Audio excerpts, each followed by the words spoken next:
Now, we'll be discussing that. I have with me in the studio George Ngaira. Thank you very much, Fred, for having me. And I have Pastor David Omatu with me also in the studio. Thank you very much, Fred. Interesting development when you look at how the Kenyan president has been received in the United States. It's amazing. The bag of so many goodies. Well, Fred, clearly a bag of very many goodies, but first of all, I must congratulate the president for, you must give it to him in when it comes to what you call interpersonal skills and his ability to create relationships. And also when you go through, because I've gone through all the events that he's gone through in the last 4 days, from the moment he arrived in Atlanta, his visit to Coca-Cola, and his visit to the Tyler Perry studios in terms of film and music, and it's very strategic, and then eventually making it to Washington, D.C., going to Congress and meeting both the Republicans and the Democrats, the speakers of the House. I think no other president has been able to be that deep. Not even the late great President Kibaki, you know, he made such a trip, but it was not as personal as the way he's been able to, and then very tactical on the issues that they're working on. The very many goodies that you're looking at, which of course as of today we can still just consider them as what you call promissory notes between governments. Remember, just maybe if I use one example, for example, the expressway from Nairobi to Mombasa, it's not the first time. It's not the first time that such an agreement is being done. President Trump and President Uhuru Kenyatta had a similar bilateral agreement, and they had agreed to build a company called Bethel, if I'm not wrong, that was supposed to build a toll road from and Mombasa. They built out because of the demands for kickbacks. Exactly, because this is promise or not, but then we hope that all these things that he's been able to very tactfully be able to raise them during this trip, if they are to come into fruition, then this could go hands down as one of the best moves that this president has done. Yes, David. Well, I also want to say that Kenya is on the map right now. Oh, yes. Everybody is watching Kenya. And I would say that Kenya is actually the gateway to Africa. It seems to have, you know, basically snatched the leadership of the continent from Nigeria and South Africa in as far as the United States is concerned. That is the thing. Yes, because South Africa, I think by going with the Russians, the Brits, lost touch with America. Actually, you've said it very well, because the only two countries in terms of the gateways they have been competing is South Africa and Kenya. Yes. Actually, Kenya is strategically positioned, and I can tell you, any leader, any people in the world, they already know, if I get to Kenya, I've gotten Africa. I have gotten the Africa.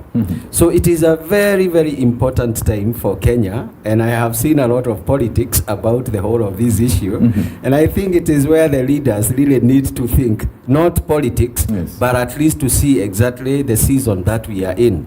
Because this is the best season for Kenya. You can see actually one of the things that is happening, and I looked and I watched our president as he was with the US president. You can actually feel something even when they are just there. That you can see this is one of the most powerful president in the world, and this is the other one from Kenya. And you find even in terms of when they were being asked questions, you see the eloquent that our president had. It is actually something that really put Kenya, to everybody is looking and saying there is something in this country. And I can tell you, this one, apart from the goodies which are being said now, you know, there are some few goodies here and there, which we are actually talking about, but I can tell you goodies are going to be many. There is going to be attraction. Have you ever seen a magnet? It's actually the attraction which is going to be in this country. So you can see what they are doing in terms of the road infrastructure. You can see some of the monies they are giving, even anti-corruption. You can see quite in terms of the prisons initiative, in terms of changing. So there is a lot that is happening, and I think the noise that was there this week, I think this week there has been a lot of noise about the jet. About the cost of the whole the cost. You see, 100 million. Do you think we become very petty? I mean, we focus on We are not the petty, side show. We are not petty. We focus on side shows. We focus on side shows. Take for instance, George. Yes. A lot of things have been said about the president's trips. Yes. and he has made so many trips out of the country. Yeah. We are now starting to see, you know, the return on investment on some of these trips. Yet people are making a lot of noise. It's like they wanted the president to remain at home. A man who does not leave his house and stays in his house, trust you me, will have a big problem with his wife, because he will not be able to provide for his wife. That is true. You have to go out. You know, George, you have Fred, let me help you. You know, well, you're very right when it comes to the pettiness that would probably be alluded to the questions on in as far as the president's trip, the cost of hiring the plane and going to the US is concerned, and understandably because he was traveling with an extremely wide delegation. I think I've mentioned here many times that every time the president of the Republic of Kenya goes out, it costs us at least 100 million and above, because the president doesn't travel alone.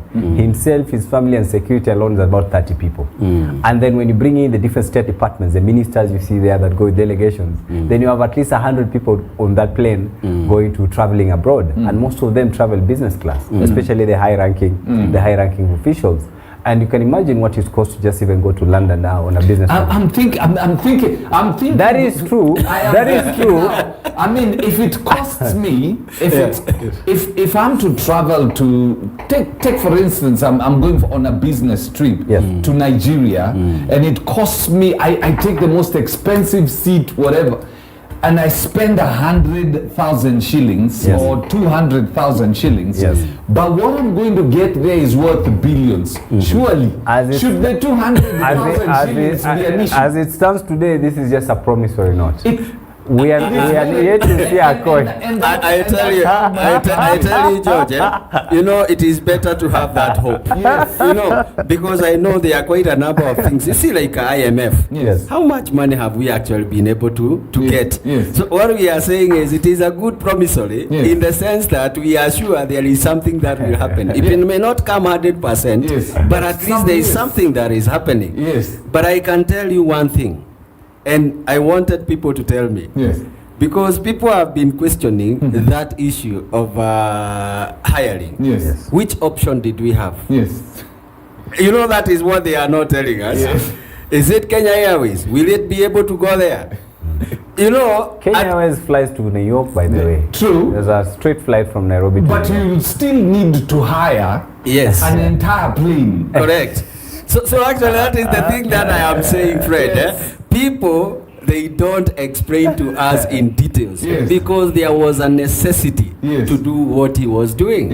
Because he was not actually going New York alone. He is actually going here and many other places. But what we are saying at the end of the day, the thing is, even if you are using the Kenya Airways, you know the private jet. No, Fred, a proper 777 or 787 Boeing, the KQ flight, the big planes, carries almost 500 passengers. You understand? A private jet can hardly take in 50 because of how it's structured and the luxury that comes with it. If at all we really wanted to have as many technical staff as possible for this very important trip, which I agree. I mean, the US is a $21 trillion economy, is a bigger player. Even jetting just $10-20 billion is something we can manage, and it can have a huge impact in as far as our economy is concerned. But maybe we would have loved to see the president in a 787 with these 500 delegates traveling to New York. We have a KQ flyer that's traveled to New York every week. You understand? He can travel with them to New York instead of hiring a private jet that is costing 200 million shillings in the next 200 million shillings. 200 million shillings for a government is pocket change between But for the taxpayer, it's very expensive. What about the taxpayer, Fred? Look at the return on investment. This is 200 that is the discussion that George doesn't want to go to. Return on investment. Do you know, in finance, there is one word that we use. If, in fact, when we are doing the audit, because like now I can be called to do the audit for that trip. There is one word we talk about, and it is called materiality. The materiality is what you are talking about. You look at the cost versus the returns. And when you look at the percentage and you ask, is this material? Because you see, for example, you can actually be having $1 million and you lose 100 shillings. Yes. The thing is, are you going to waste a lot of time looking For the 100 shillings? So even when you say I have lost 100 shillings, what people will tell you, it is not material. Yes. So what we are saying is, let's base the whole of this argument Yes. with the returns, as you are saying. Yeah. What is it that we are going to get as a country? And let me tell you, we can be talking about the goodies in terms of money, but what about the image? Yes. You know, that is more than the money that we are seeing today. True. Because I can tell you, even the tourists, Yeah. they will actually be able now to be attracted to this country, because that time when you are seeing the US president is actually on air. Yes. Do you know how many countries are watching? Yes.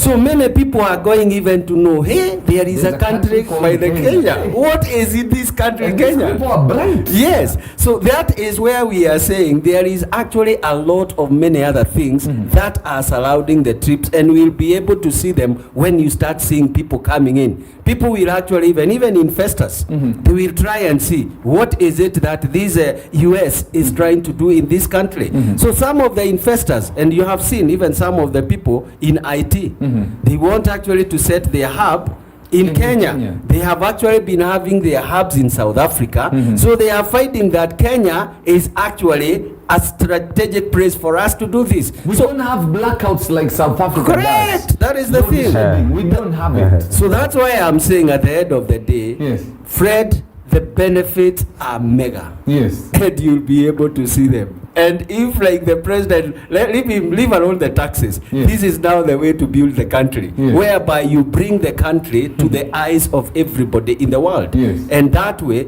attraction becomes very big. In terms of publicity, I agree, and I saw that all the almost 5 major networks that you have in the US, CBS, ABC, CNN. CNN, and Fox News, were all live when the president was having that session. You can The imagine publicity how much money- was good. How much money would you need to pay The publicity, to get that kind of publicity? but Fred, the on those publicity was mega- good, but finance guys like David will also give you another word. It's called ROI, the return on investment. Yes. is what you get from such a trip. And as it stands today, we're just speculating. We are speculating that the country is bound to get billions of shillings. Because there's a promissory note on the thing that we are going to do this, we are going to do this, we are going to do this as a result of this trip. So as of now, Yeah. we can clearly say that we have a good return on In investment. fact, let me just ask George a Yes. question. Yes. Because George is a farmer. Yes. Yes. He is a farmer. I don't know whether he has stopped being a farmer, I but I am. know he is a very good farmer. I am. Sometimes when we know that there is a season and rain is likely to come, Yes. I see farmers go and prepare their lands. They have not seen rain, Yes. but they are preparing their land because there is an expectation.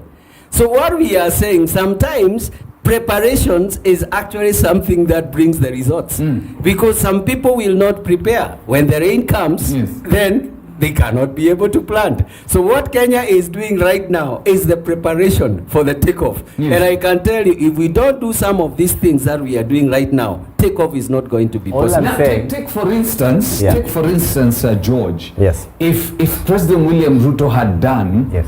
what quite a number of people have criticized him for doing, Yes. if he had not done it. Yeah. Now the number of trips he has made. If he had not made those trips around the world Yeah. and had stayed here with us Yeah. at home, Yeah. you would not be getting the return on investment that we are seeing The now. president has We been. would not be getting the image of the country would not be where it is right now. Let me ask you, as an accountant, when you're doing your books Yes. at the end of the day, and you've done an investment of 200 million, and by the end of your working hour that day, you've not made any revenue, what will be your balance sheet? Okay, let me explain. In Yes. fact, I will explain to If you. you put in 200 million, Listen, He has actually asked me a very good question. You know, in every business, George, there is what we call startup capital. Yes. And that startup capital, you may actually spend and spend without any production. Yes. Yeah. In fact, even Kenya Revenue Authority, Yeah. they give you 18 months very true. before even you do any return. Yes. Do you know why? Yes. Because they know you would not be producing at a particular point of time. Yes. And that is exactly where we are saying right now, Yes. that balance sheet is allowed in the sense that if you don't invest, then it is actually not in a bad way. It would be in quote foolish Yes. to expect any return. Exactly. So you need to invest. Yes. Like now today, Yeah. if see, we are investing even Yeah. in terms like there is an investment which is happening right now Yes. Yeah. in the banks. Yes. Do you know right now if you have money that is in your bank today, even have a million sitting in the bank, Yes. you will get almost nothing. In fact, what they will do, they will deduct the bank charges. Do you know at the same time another person Yes. may actually in the same bank say, invest this money for me for 3 months. Which rate will you be given for your return? 14%. 14%. 14%. Yes. That is actually when you invest that for 3 months. So what we are saying is, at the end of the day, if you don't invest, you lose the 14%. Yes. If you invest, you get 14%, but not today. Yes. After how many months? Yeah. After 3 months. It is like the parable of the talent. Yes. The one the one who was given 5, Yes. the other was given 3, the other one was given 1. Yeah. The one who was given 1 decided to go and bury. Yeah. And that's what Kenyans have been telling people. Yes. Stay in the house. Stay Yes. at home. Don't go out. You're spending so much money going out. We only have one talent. This man was referred to by the Lord Jesus Christ. He was Yes. termed a wicked person. I'm telling you. The others invested. There was a possibility that the investment was not going to come as well as it did. But the fact that they invested and they put their money to work is really commendable. But now we want to cane the president because of doing the same thing. And the thing we are telling him is you spend 200 million, yet the promissory note on the Mombasa highway itself, Yes. the expressway, is how much, George? 471 billion. 471 A billion a kilometer. 471 billion. A billion a kilometer. Yes, 471 You billion. know, George is That fine. must be- George is fine. that will most likely be a heavenly road. I'd love to see that road. A It billion will a be a kilometer. six lanes. 6 lanes expressway you're paying yourself as you use it, just the same way we use the expressway. So just picking just that one investment, now compare 200 million shillings to hire a plane to go and get 470 something billion. Return on investment, my friend. We are waiting to see if that will come true. I can tell you, this one, George, Yeah. you know, I don't talk for government. You know, when it comes to times when I just say, I don't want this government. In fact, if we go to taxes, I am going just to pin it down completely because I don't like what they are doing. Yes. But you see what we are saying at the end of the day, Yes. the country cannot grow Yes. if we are not going to invest a bit of our time and actually a bit of getting because the country doesn't have enough. Yes. Today we are talking about the taxes, even in terms of what we are going now to have the 2024-2025 budget, 3.9 trillion. Yes. In that budget, we are going to have a shortfall. Whichever way we go about it, we'll have even if we are going to tax George, everything. Yes. Because right now we are taxing almost everything on the people still keep on paying. But I can tell you at the end of the day, there will still be a shortfall. The thing is, what we are saying is, are we going to keep on saying that this country, we will only be getting from mouth, from heart to mouth? Is it how we want to do? Because even for you, Fred, let me ask you a question. It's ridiculous if to you live like want to that. build a house Yes. right now, do you have that money that you are saying, I want to put 5 million, I have it cash? No. Right now. No. Where will you go? You You have to will get go it. to the financial institutions Yes. and you tell them, look at my statements. This is who I am and all these things. How much money can you be able to give me and I pay you in 20 years? Yes. And this is exactly what the government is doing because it cannot develop right now with what we have. That's why they are going out and saying, well, can we get this facility and we'll be able to deal with it after some time. So these are some of the things that we fight that we are growing. But if we don't do that, at the end of the day, I can tell you, this country will just remain, you go, you work, at the end of the month, you eat what you have, and there is no development, nothing. Eat and drink for tomorrow we die. We have to keep hoping for the best. Yes. That's what we will do. Yes. and this comes through engaging with other people. Actually, George, your network is your network. Very true, but you see, at what cost is the reason? We don't. 200 million. I do agree, and Fred, I've just said it. I actually do agree that this was a valuable trip. Yes. And I even saw, I went through the media channels that were airing those interviews, the kind of publicity that President got. Because once you have CBS and ABC and Fox News, then you pretty much tap both ends of the viewers. That's almost 100 million people. If there are people who never knew who President Ruto was or who Kenya is, on that particular day, that was free advertising, and it's been like that for the last 3 days. So, and I also have applauded the president's own personal, interpersonal skills. Yes. He's a very articulate person if you listen to him, and tactical in terms of how he pitches his business. You know, back there in the village where I come from, Fred, there's a saying about borrowing a hoe. You know, the digging, the jembe that you borrow to dig. And there's a story of how two friends are being assaulted. So I need both me and friend David need a jembe to go and plow, and you have the horse. So me, I come to you, and instead of telling you what I need to tell you, you start today you're very stories. smart.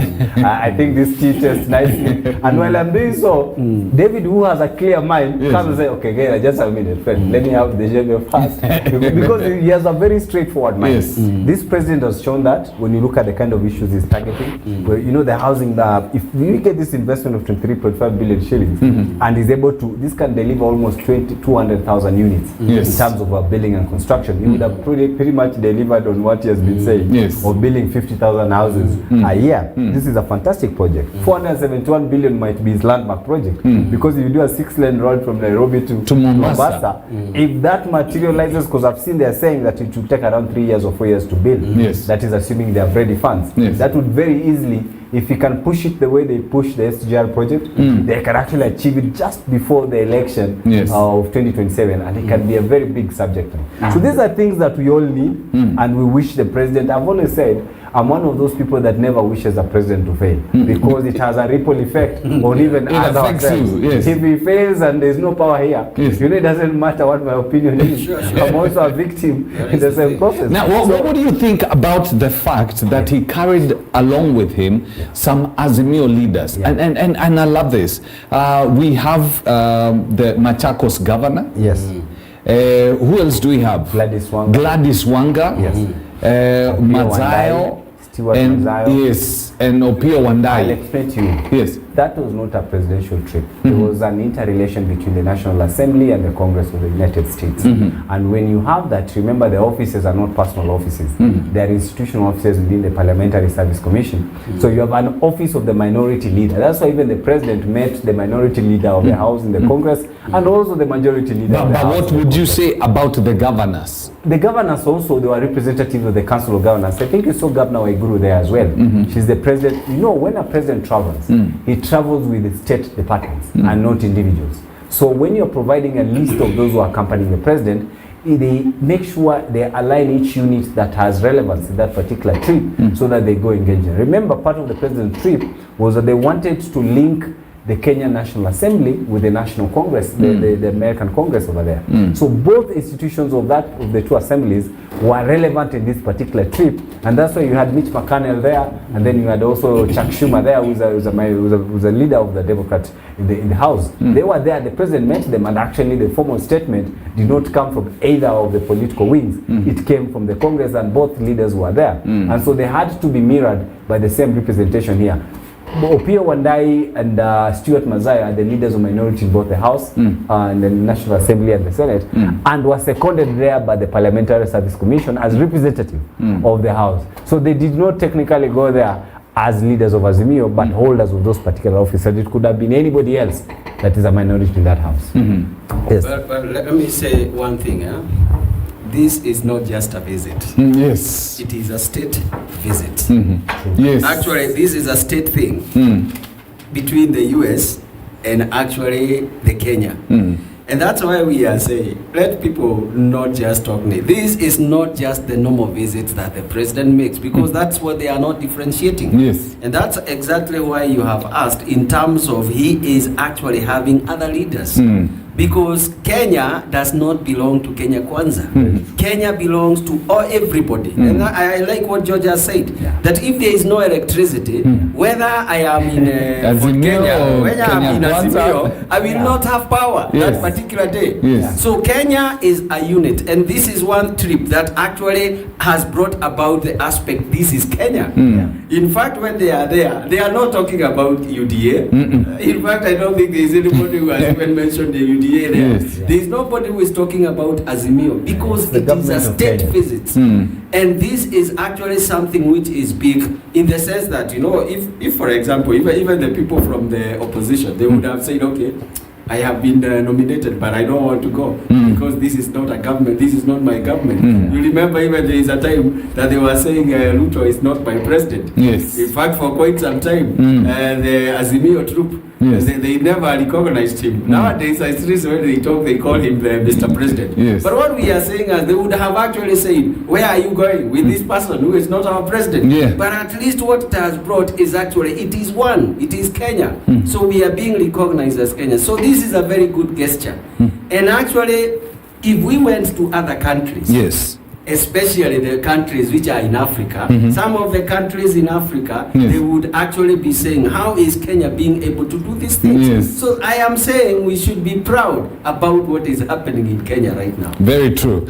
And probably somebody who is also having issues, and probably even as Kenyans celebrate, he's pondering about his future, is the Deputy President Rigathi Gachagua, who is currently in charge of the nation. As in, he has not had rest for quite a long period now. I remember last week when we started this conversation, David, you said that for the deputy president to be able to take, Mount Kenya in his hands, he will have to bow to former President Uhuru Kenyatta. Correct. This week, I saw he's looking for the former president. That's true. Yes.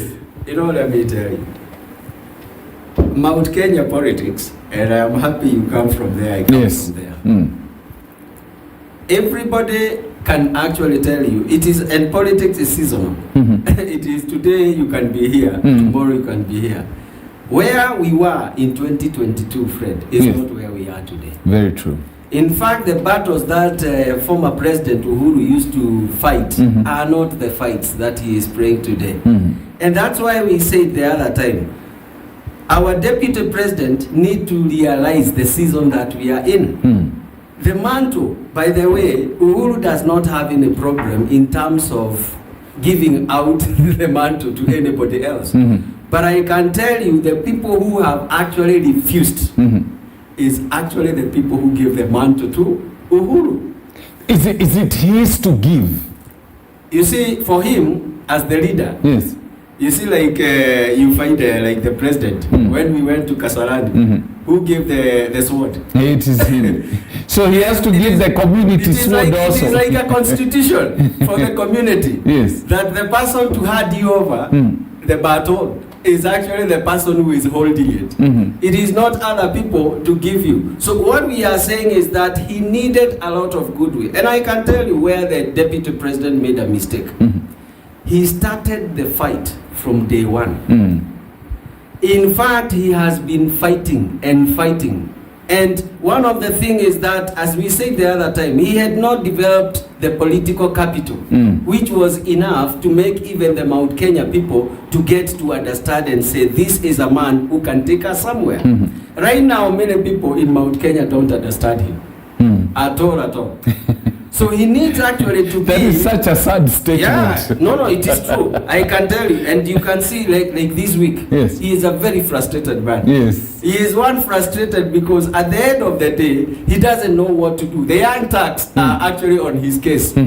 And that's why you are finding that people like Nyoro, they are actually being mentioned every other time when the deputy president is coming in. People like Ishungu, they are actually being mentioned when it is coming in because they have a better political capital than the deputy president. So the deputy president, what he needed to do is actually to humble himself. Because as we said also last time, who built this man? It's Uhuru Kenyatta. It is Uhuru Kenyatta. So there are some ways that you don't really have to go out to the people and try to demean him at that level. And that's why he has actually, in fact, it is like the story of the prodigal son. You remember the prodigal son? He actually said, give me whatever belongs to me. And he went and he started to misuse it. Then one day he came back to his senses and he asked himself, why am I eating these things? When servants are in my father's house and they are eating good things. And he said, I'm making a decision. I'm going back. So what has happened and what must happen, and I will insist again, the deputy president has actually to go to the elders, the people of Mount Kenya, who gave the authority to Uhuru to lead the mountain, and then he has to go. And the time uliona the way Baba alienda with Uhuru, wakasema about the greeting. They greeted themselves. And Kenya was at peace. Now, that is a small Kenya. What the deputy president needs is actually for Uhuru to lift his hand and say, we are brothers. You know, for him, he is saying we are brothers now, but Uhuru is a bit quiet. Uhuru is quiet. Does Uhuru still wield the kind of influence he wielded then? Because when you look at, yes, the deputy president may be going through, a lot of challenges as he tries to build his base. And this might not be coming because people are in love with Uhuru. It may probably have something to do with the deputy president himself, in the sense that the way he speaks, he sounds at times very ungentlemanship, and at the same time, there might be somebody who is sponsoring the wolves at him. Very true. First of all, Fred, they say politics is a game of interest. And whenever interest changes, then the dynamics change as well. Because we are no longer on the hard power. And that's what happened between even President Uhuru Kenyatta himself and the Deputy President William Ruto. They had the nice ties and the nice shirts. But some years down the line, the interest changed and they had different visions. And they had to go separate ways. And I remember the last time, some time back here, I said that this president and his deputy president came together for a particular goal. And that goal succeeded because they became presidents and deputy presidents. But then once they became presidents, then the interest changed and then you begin to have different other goals. And President William Ruto already has achieved his goal. There's somebody here who also has his own personal goals, and he might look ahead and realize maybe the people ahead of me are going to create a lot of traffic ahead of me, and I have to replan myself. I'm afraid I told you there was a difference. The reason why they settled on a one-term member of parliament to be the deputy president of the Republic of Kenya was because of, not because he was politically shrewd or had a long history of mobilization in this country, but it's because at that particular time was the best asset for that campaign. I told you with the 200 million that President Uhuru Kenyatta had stepped on in the banks is enough to take us to 200 constituencies unhindered. Nobody will be on our way. And for you to be able to mobilize that as your, by the way, money on the side, it goes to explain his financial capacity. And that particular time, President William Ruto needed people that could do that. The Deputy President Rigathi Gachagua is a shrewd campaigner when it comes to ground campaigns. Very passionate, and you saw the way he did them. And if you take that talent and top it with financial strength, he's the only person that can challenge this president. So if he's able to mobilize, and mobilize that good, do you see him, the mobilization that he's doing now, actually getting him the grips and getting him on top very of true, and I'm just heading to the question that you asked me. And then he realizes then I have to reorganize myself. And part of it is to consolidate his base on where he comes from. So tactically it makes sense for him to go back to President Uhuru Kenyatta. Remember, Uhuru Kenyatta is not just a former president. He's also a well-resourced billionaire that is able to fund any campaigns. So, and I've told you, for you to do a decent presidential campaign, you need 30 months of month-by-month campaign, and you need 100 million for that, a minimum of 100 million. And to be able to mobilize that, you need 3 billion shillings. You know, 3 billion shillings, President Uhuru Kenyatta, for him, is just a building.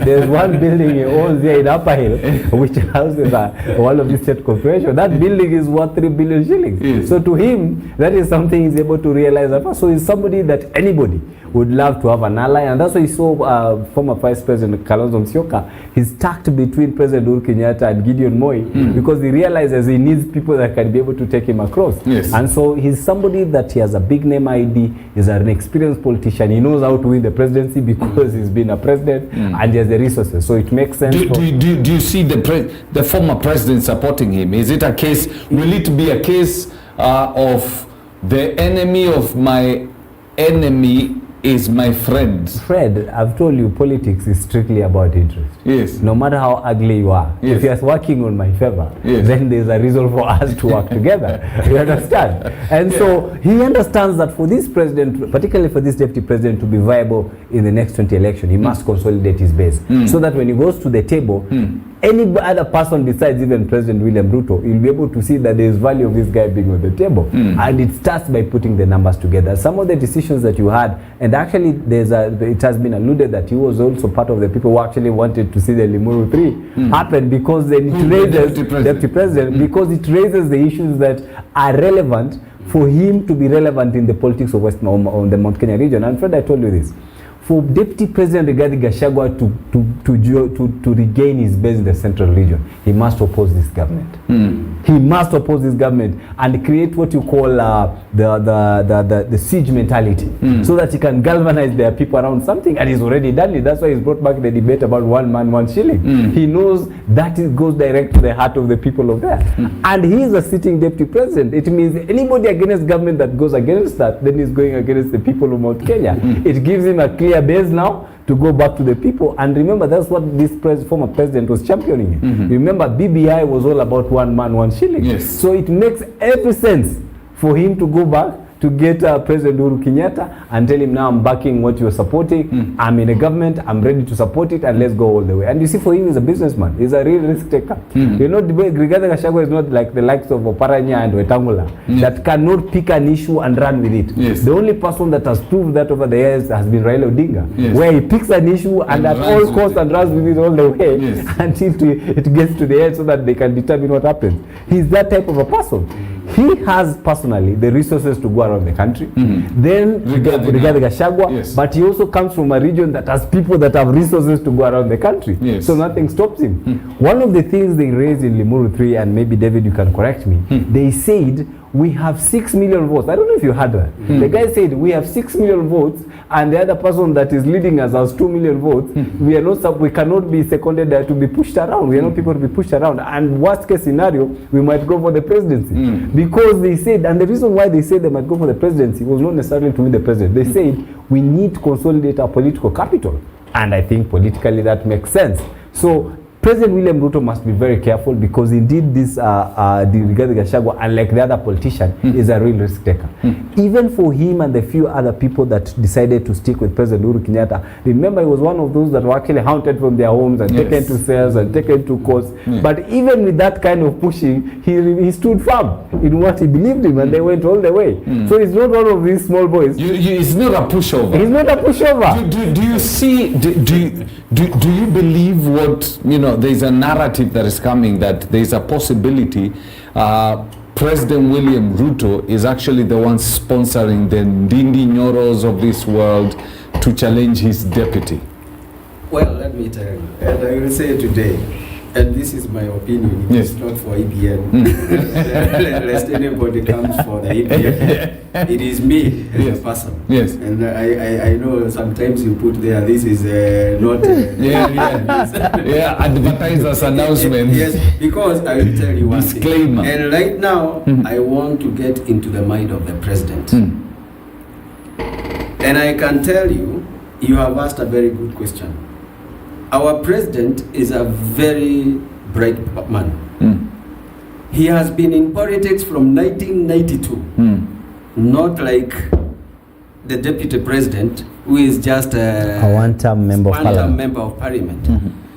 one of the thing is Kenya is actually a big country. It is a country. It's not just like my home or your home. You remember this president that we have, he has learned his politics from he is called the father of politics. Yes. That is Moi himself, the late. Yes.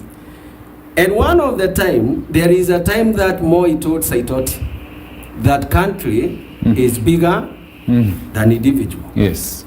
And he said we are friends, but when it gets to the power and leading the country, you are not up to that speed. Yes. Now let me tell you, the way our deputy president has behaved, the way he speaks, one, he is very tribal. That is one thing that is in him. And that's why you keep on hearing him when he talks. He is talking about the shareholders. Yes. A country cannot be managed that way. And that's where the areas where he has missed out. Yeah. What does it, let's say for example, someone from Northeastern. Yes. They never voted for this country. Yeah. When you start talking about the shareholders, they end up not having any shares. You are actually first of all bringing division in the country. So what I am thinking is the president, he has looked at this man and he has looked at him and said, there are chances the way things are happening, I may get in 2027 or I may not get. Yes. But in the event that I get in 2027, do I want to leave this country to this in kind the of a hands man? of this man? And I think that is one of the things that he is having a problem. Because can I tell you, from where I said, and I said it is my opinion. Yes. I don't really look forward to see the presidency of Rigathi. That man, if he becomes the president, if he becomes the president of this country, I can tell you, the government is going to be shared. Who is who? He will not actually regard the other people. He will be looking at Kamwene. And that's why he was saying that, the goat, it will be brought. Yes. When it is brought on the table, I will make sure that you get your share, not other people.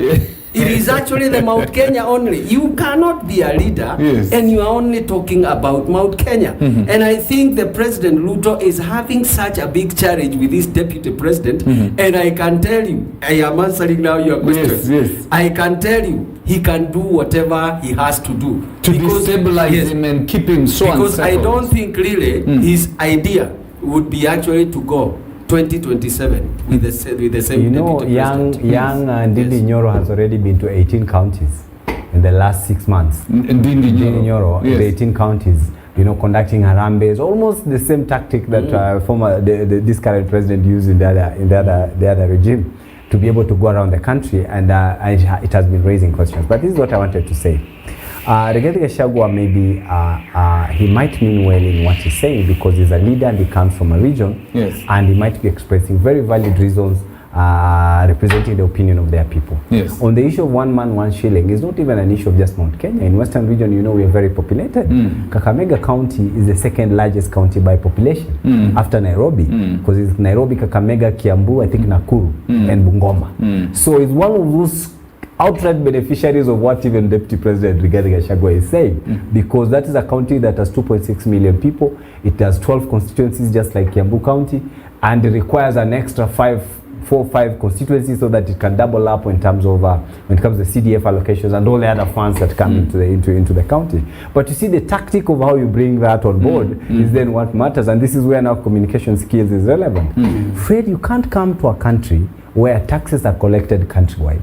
Come to a country where a presidency that came by virtue of other leaders and other regions sacrificing their leaders to elect you. Because I've told you, 600,000 voters in Western Kenya voted for this president. And many people who never want to believe that, including those in Azimio, I always remind them that I saw people who are also my own personal relatives queuing to vote for this president. Others in Mombasa there, the coast there, we had almost 400,000. Those are 1 million voters that, had they stuck to Rigathi's mentality, this president's narrow win of 200,000 would not be materialized. Because Fred, constitutionally, you need 24 counties to become president. So even if the 5 counties of Central Kenya vote for Rigathi to the man, you cannot be president of this country. This president is president because he got votes across the country, and he realizes that if that slips away in any format, because people in those other regions like Coast and even Western region, we are not his relatives. We are not his uncles. Those who voted for him purely voted for him because they believed in what he was saying. And that is not written in the heart. They can change their mind. You understand? So you wouldn't want to have a character around you who is selling divisive politics, because then it outrightly works against you. Fred, it's easy to even rig an election if the win is narrow. But if you have 4 or 5 regions not agreeing with you, even if you are a president, there is no amount of rigging. President Moi would have loved Uhuru to be president in 2002. But the numbers were just too many. And he could not be able to outride that. So I agree with David what he's saying. The president then has to look ahead and say, I need to be re-elected. And the reality is that, and even when you look at the format of how we do our election today, Fred, remember the current decision is that, decision of the Supreme Court is that the vote that counts is that one that you vote at Wamunyoro Primary School. It's not what Boma says.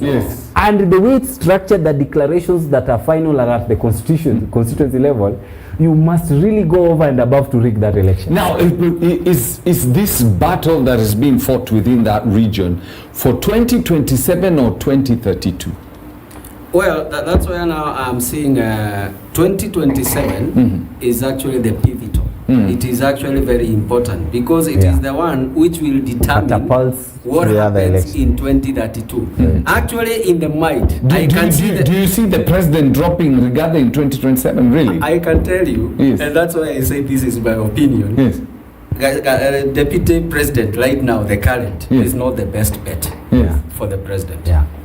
And that is actually why you can see, even in the State House, there is fire. This 1 week that the deputy president was saying he was at the thick presence in Mount Kenya. He going to pray and to reflect about the government. It is because there is heat. Things are not as rosy as they used to be. Because I can tell you, there is now a long range kind of a view. And I can tell you, the view is not on 2027 alone. It is actually on 2032. And you need to look at what has happened in the UDA party. The party's National Executive Council has actually okayed the splitting of the deputy party leader's role into 2 new deputy parties. And Musalia Mudavadi has agreed to follow his party and is going to be a formal member of UDA. Now Musalia Mudavadi comes on board, it is on paper. It is being calculated that he comes on board with a region and with certain number of votes that are critical in the event that the opposition doesn't do its mathematics well. Friend, I've told you here, the largest political voting base after the Central Kenya base is the Western region base. If Western Kenya does not have a candidate in 2027, it becomes a wide basket for anybody to walk around. And President William Ruto is aware of that. So he wants to mainstream 3 straight regions. His region, the Central region and the Western region. That's why he had to, he doesn't care about Wetangula. He had to get this Musalia Mudavadi into the party. And what they've sold him is the long-term plan, which David is alluding to. They've sold to him that allow us to, then you take over the party after that, because then we'll support you as the leader of that particular party. So they want to build the party around him. And what is agreed to is that then he has to be in the party so that they can build the party around him. You understand? So if you are regarding Gachagua, and clearly you've seen such a decision. Remember, that's how they kicked Jaramogi out. Jomo Kenyatta had to split the deputy party leader's role into I don't know how many roles, that it became insignificant. That Mzee had to say there's no business me being in this political party. So if you're regarding Gachagua, and you know the history of the country where it's coming from, and you are at home, you are seeing the National Executive Council formally dividing your position of deputy party leader by 2, which they've already done. It has already been gazetted, taken to the register of political parties. They're actually just waiting for the grassroots elections to, you know, the process, that to have the grassroots elections, to have the delegates. Then the delegates come to the National Delegates Conference to okay it. So it is bound to be in the near future. It should bother you. Any politician, it should bother you. And he's aware that if they're going to prop another person, and in this case, Mudavadi is the most likely person they're going to prop in the 2027 election, it has a bearing on what happens in 2032. So anybody who has 2032 plans has to plan in 2027. You plan 2032 in now 2027. Fred, that's why. That's what we are saying. Don't plan it now. By the way, the person who will be planning in 2030 is already late. So the thing is, 2027 ulisikia nani akisema hii imeenda. It is because, let me tell you, the planning Actually, right now, you must be ahead. Anybody who is just going to be trying the same the year, Yes. that he is gone. And I wish we had more time to discuss this. This is so interesting. Anyway, we got to bring down the curtains on the show. Thank you very much for joining us and, and basically participating in what we are talking about. I don't know what you think about what is happening in the country in as far as, the US-Kenya relations and why Kenya has become the blue-eyed boy for the US. And then, our Deputy President, Rigathi Gachagua. That's a very hot seat, gentlemen. We pray for the gentleman that he's able to see well and come back to his senses. Yes. And redeem his image. They say ukiona kichwa cha mwenzako kinanyolewa, tayarisha chako. Kinanyolewa bila maji. Tayarisha chako. Do have yourself a lovely day. God bless.